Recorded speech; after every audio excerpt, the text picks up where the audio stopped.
नमस्कार बच्चों। बीए संस्कृत तृतीय सेमेस्टर वैदिक साहित्य का इतिहास से लघुत्तरात्मक प्रश्न लेकर आए हैं आज।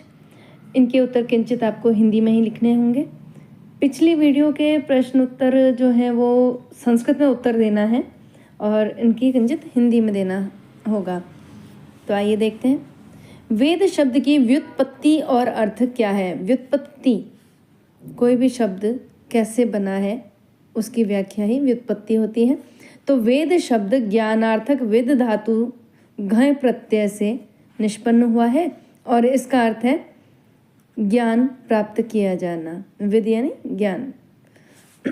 वेदांग कितने हैं? वेद के अंग कितने हैं? तो वेद के 6 अंग हैं। वेदांग 6 हैं। शिक्षा, छंद, व्याकरण, निरुक्त, कल्प, ज्योतिष, ये 6 जो अंग हैं वेद के हैं, इन्हें वेदांग कहा जाता है। वेदांत किसे कहते हैं? तो वेदांत उपनिषद को कहते हैं, क्योंकि उपनिषद वेद के अंतिम भाग हैं, अतः उपनिषद को वेदांत कहा जाता है। यज्ञ विधान की दृष्टि से कितने पुरोहित आवश्यक थे? तो यज्ञ विधान की दृष्टि से 4 पुरोहित आवश्यक थे। होता, उद्गाथा, अध्वर्यु और ब्राह्मण। होता, उद्गाता, अध्वर्यु, ब्राह्मण, ये 4 पुरोहित यज्ञ विधान की दृष्टि से आवश्यक थे। मंत्र दृष्टा किन्हें और क्यों कहा जाता है? मंत्र दृष्टा, वेदों में एक शब्द है मंत्र दृष्टा, तो ये किन्हें और क्यों कहा जाता है? वेद ज्ञान को सर्वप्रथम ऋषि महर्षियों ने खोजा या उनका साक्षात्कार किया था और इसीलिए इन ऋषियों को मंत्र दृष्टा कहा जाता है। तो किन्हें कहा जाता है? ऋषि महर्षियों को।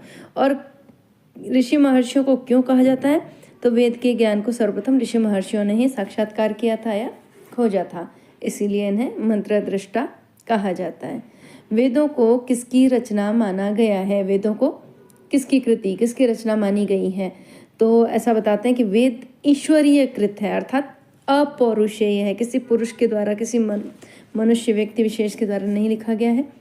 वेद ईश्वरीय कृत माना गया है, अपौरुषेय माना गया है, क्योंकि इसकी रचना किसी व्यक्ति ने नहीं की, ये स्वतः आविर्भूत हुए हैं। श्रुति किन्हें कहा जाता है? श्रुति वेदों को कहा जाता है। श्रुति जो सुनने की परंपरा, सुन करके जो ज्ञान आप प्राप्त कर रहे हैं, तो श्रुति वेदों को कहा जाता है, क्योंकि श्रुति परंपरा से ही वेद से अवगत कराया जाता रहा है। वेदों का क्या महत्व है? वेद भारतीय ज्ञान विज्ञान के स्रोत हैं और वेद अनादि, सत्य और अपौरुषेय हैं। वेदों को ईश्वरीय ज्ञान का पुंज माना जाता है, यह वेद का महत्व है। ज्ञान विज्ञान का स्रोत है, वेद अनादि है, सत्य है, अपौरुषेय है, ईश्वरीय ज्ञान का पुंज है वेद। ऋग्वेद की प्रमुख शाखाओं के कौन से नाम हैं? तो ऋग्वेद की प्रमुख 5 शाखाएं बताई गई हैं। शाकल, वाष्कल, आश्वालायन, शांखायन, मांडुक्य। कौन सी 5 शाखाएं हैं ऋग्वेद की? जो प्रथम वेद है ऋग्वेद, शाकल, वाष्कल, आश्वालायन, शांखायन, मांडुक्य। यजुर्वेद के कितने भाग हैं और उनकी कौन सी शाखाएं प्रसिद्ध हैं? तो यजुर्वेद के 2 भाग हैं, कृष्ण यजुर्वेद और शुक्ल यजुर्वेद। कृष्ण यजुर्वेद की तैत्तरीय शाखा, मैत्रायणी, कंठ शाखाएं अत्यधिक प्रसिद्ध हैं और शुक्ल यजुर्वेद की 2 शाखाएं काण्व और वाजस्नेय प्रसिद्ध हैं।